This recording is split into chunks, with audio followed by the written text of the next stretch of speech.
Bouba Ndour daa def Ndour mbaali wergaan na nga def ak coono yi naka Youssou nu mu def naka gone yi ñoom Seyna ak Philippe ñu ngi ci jàmm bu baax rek ah Bouba boo amee foofu 2 minutes yoo deewul dara ma récupéré ko am lu ma la wax am nga merci beaucoup walla aci Bouba Ndour sànq laa toog ñu envoyé sa benn vidéo ma gis la nga def raisonnement bu extraordinaire Bouba Ndour raisonnement boo xam ne si dangaa nekk xas ndaw ñi xas buy defar wax leen ne dañoo bëggul liggéey fi liggéey am na fi liggéey am ak ni ñu mën a liggéeyee boo liggéeyee am lii par jour kii raxas oto bu mënee am 10 000 par jour weer bi dina nekk 300 000 loolu yëpp nga wax ko wax ne Pël Fuuta bu nekk ci Sénégal bi chemin gisu leen ko fenn na voilà ok d'accord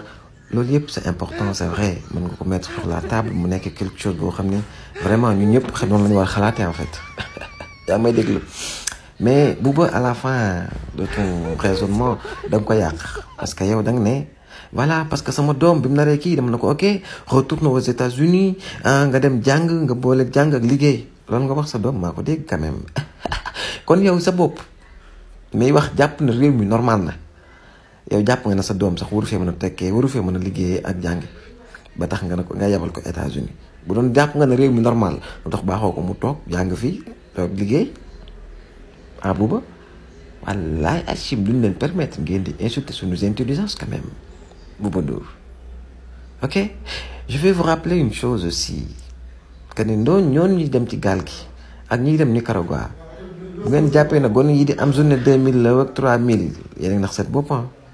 ay nit la yuy liggéey di am 300 000 par weer ay 250 000 par weer ay professeurs yu am 300 000 400 000 par weer ñooñu ñoo jël gaal gi xam nga lu tax man maa la koy fàttali xam nga lu tax parce que àttanuñ ñu dund gu réew mi lañ àttanul dundee ci réew mi ni ñu dundee lañ àttanul Bouba Ndour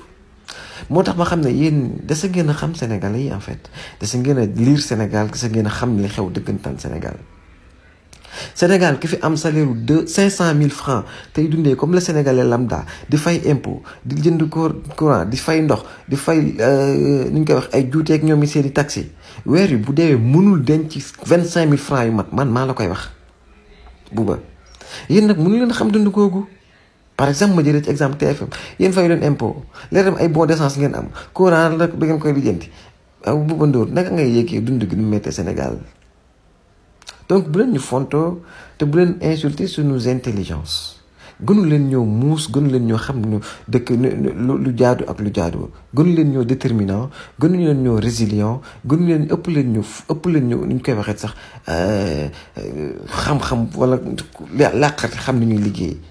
fii ñi fi ëpp xaalis ñi fi am ay salaire 500 000 ñoo gën a sonn àttanuñ dund gi ñu réew mi doxee waxuma la ne ki mënul am 100 000 francs par weer te salaire de base du Sénégal léegi ay 97 000 et quoi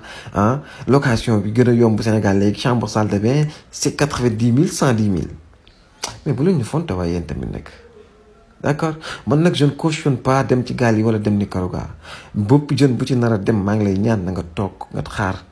nga toog nga jàpp ci réew mi mais nag bu leen jàpp ni benn yoon ñiy dem ci gaal gi amuñu détermination wala dañoo nekk def fi dof bu leen fonto nit ñi xam ngeen bu baax li tax ñuy dem da ngeen koo ñemewul laal leen li tax jën yi dem wallaay Achim Bouba Ndour moo xorom rek laay